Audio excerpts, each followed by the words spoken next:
Assalamualaikum warahmatullahi wabarakatuh. Halo teman-teman, saya Indah Nur Fitriani dan A'alifatul Kiptiah dari kelompok 2 Prodi Pendidikan Islam Anak Usia Dini. Kami membuat video ini untuk memenuhi tugas mata kuliah Psikologi Belajar Anak Usia Dini dengan dosen pengampu Ibu Hajah Siti Ratnawati MPDI. Kami dari Institut Bakti Negara Tegal. Judul video kami yaitu Pengertian Psikolog dan Psikologi Belajar, Ruang Lingkup, dan Metode Psikologi Belajar.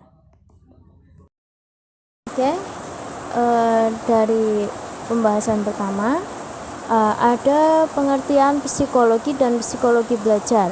Nah, psikologi berasal dari dua kata. Yang pertama psyche dan logos. Nah, psyche di sini artinya jiwa dan logos artinya ilmu. Jadi psikologi itu mempelajari tentang ilmu jiwa. Nah, menurut saya di sini psikologi itu tingkah laku manusia, yakni interaksi manusia dengan dunia di sekitarnya, baik berupa manusia lain maupun yang bukan manusia seperti hewan, iklim, kebudayaan, dan sebagainya. Nah, sedangkan belajar itu sendiri sebagai aktivitas yang dilakukan individu secara sadar untuk mendapatkan sejumlah kesan dari apa yang telah dipelajari dan sebagai hasil dari interaksinya dengan lingkungan sekitarnya. Nah, jadi psikologi belajar itu bahwa seseorang yang telah mengalami proses belajar akan mengalami perubahan tingkah laku baik dalam kebiasaan, kecakapan, sikap, dan keterampilan. Berikutnya ada ruang lingkup psikologi belajar. Yang pertama itu ada pokok bahasan mengenai belajar. Nah, di sini ada teori behavioristik.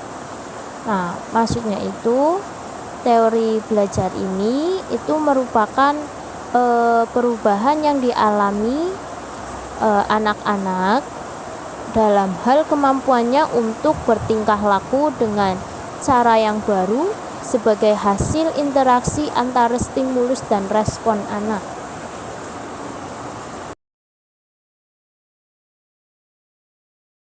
Juga ada teori kognitif. Nah, teori kognitif di sini itu faktor utama yang perlu dikembangkan oleh para guru dalam membelajarkan peserta didiknya. Nah, karena kemampuan belajar peserta didik itu sangat dipengaruhi oleh anak itu sendiri, sejauh mana fungsi kognitif peserta didik dapat berkembang. Selanjutnya, prinsip-prinsip belajar. Prinsip-prinsip belajar pada anak usia dini bisa sambil bermain, berorientasi pada kebutuhan anak, stimulasi terpadu, berorientasi pada perkembangan anak, lingkungan yang kondusif atau yang efektif, menggunakan pendekatan tematik, pembelajaran aktif, reaktif, efektif, dan menyenangkan bagi anak usia dini dan bahagia. Selanjutnya, hakikat belajar.